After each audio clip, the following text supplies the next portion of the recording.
Hello, welcome back or welcome for the first time. I'm Lorenzo and I just wanted to do a quick video to kind of show my experience dyeing leather shoes.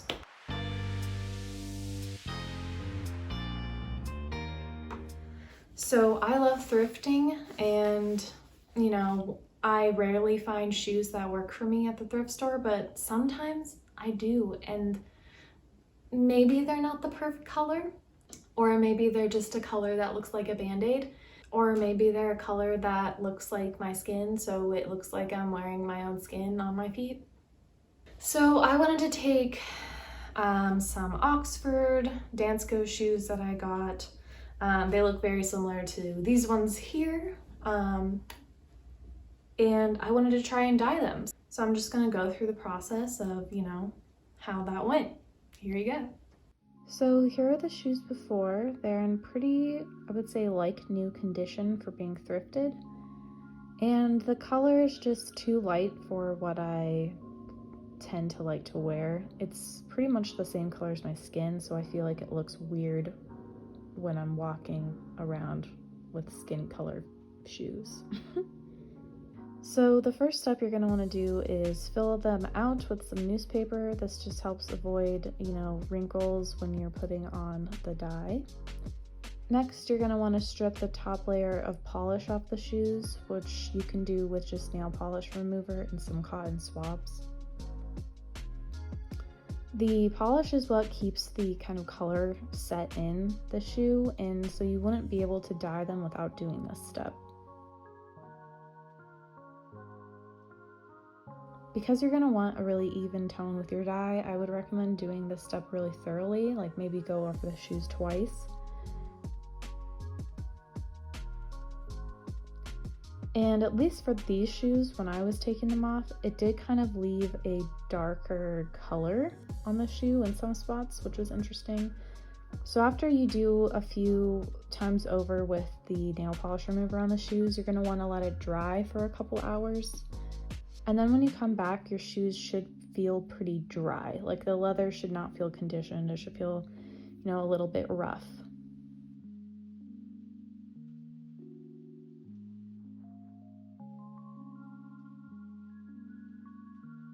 The next items you're going to need are your leather dye. I just got this all off Amazon. I went with an aqua green color, and this brand was recommended in some other blogs that I was reading. The next one is a mink oil paste. That's going to be your top layer. And then I just got a couple extra applicators in case I needed them. So before you dye, you're going to want to probably tape off the base of your shoe to avoid dye getting onto that. I used painter's tape. I would suggest probably using newspaper and painter's tape to kind of form more of a thick barrier. Even though I taped these off pretty secure, it did still leak through on some spots, so I ended up just covering the whole sole of my shoe with dye to make it a little more uniform. So if you really don't want to get your heel and the base of your shoe dyed, then I would try to be really thorough with blocking this off. Alright, so you have your shoe all filled with newspaper, you got it taped off. Then we can begin dyeing it. So the dye I purchased came with an applicator, but I just wanted to have a couple extra just in case I needed them. I would recommend reading the directions on your box that come with your dye, because this is a pretty powerful dye. You don't want to get it really, on your face and your eyes. And I also wore some rubber gloves because I just didn't want it to dye my skin. The color I got was aqua green. This was the only green I really saw, and I really wanted to do something close to like an emerald or something like that. I also knew that this color was kind of a risk, but since it's more in the mid-tone, I knew if I didn't like this color, I could always dye the shoe black afterwards.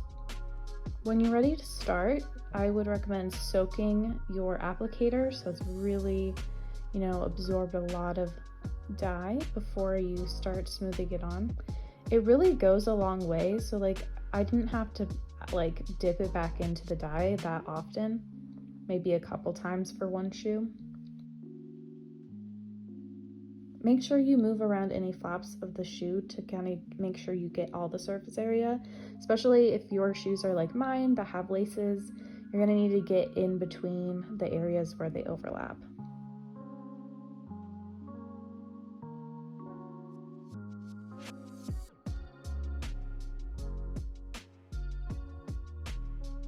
So as you can see, the first coat really covered pretty well.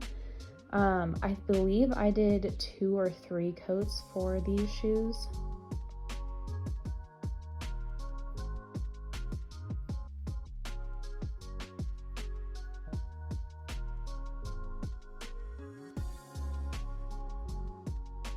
And here's a comparison of after about 1 or 2 coats compared to the original shoe. So you can see it's pretty bold. And then I did the same with the other shoe and maybe did 1 to 2 more coats, letting it dry in between.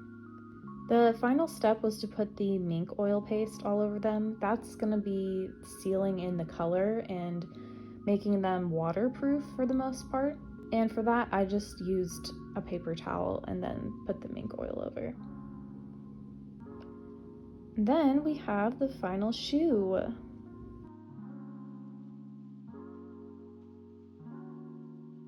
So this is the final product. It's not even everywhere where the dye took, but it doesn't really bother me. If I think had been more careful and maybe had better lighting, I did this in my garage, it might have turned out a little bit better. I think also like I should have taped the heel down a bit better so that it didn't also dye the heel, because parts of it are rubber and parts of it are wood. And so it really took differently to each part. I think in time, the green dye will leave the rubber, but maybe stay on the wood. But, you know, these were thrift store shoes. That doesn't really bother me. I still really love the color that they turned out. Very bright and fun. I can't wait to style these with some kind of monochrome outfits. Maybe some dark black outfits and this just be a pop color. I don't know. Who knows? Who knows how it goes? So the other thing is I did try to dye the laces as well, but that didn't really give me the color of the shoe. It gave me more of an olive, or yeah, pretty much an olive color.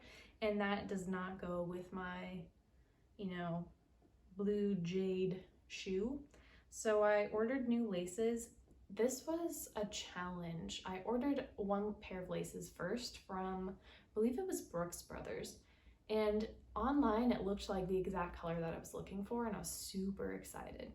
But then when it arrived, it was only 1 lace for 1 shoe, which I was like, interesting. And also completely different color. It was like a bright Kelly green, you know, more like grass than like water, I guess, spooky water. So I ended up going to a shoelace site that just does laces, and I found this shoelace and it was a lot better than the Kelly green, and so I just figured, you know what, this is just gonna have to do. And it really doesn't bother me that they're different colors, because at least they're more in the same family, and just because they're darker, it just kind of blends in a little bit better than something that would have been lighter. So I'm okay with it. But that is a warning. If you're gonna do a color, it might be hard to find laces. So maybe a shoe that doesn't have laces would be an easier pick. So yeah, that's all I really have to say about dyeing leather shoes. It was actually really easy. It was a bit time consuming. You have to do it kind of in phases. So I think the whole project took me 2 days, a couple hours each day. You do want them to dry after you do the final coat for at least a day, I would say.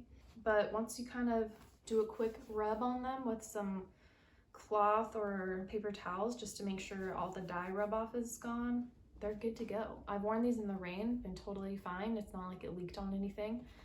They're pretty sealed, and I would do this again. So yeah, maybe give this a try if you got some shoes that are kind of old or not the color you want. And yeah, I'll see you next week.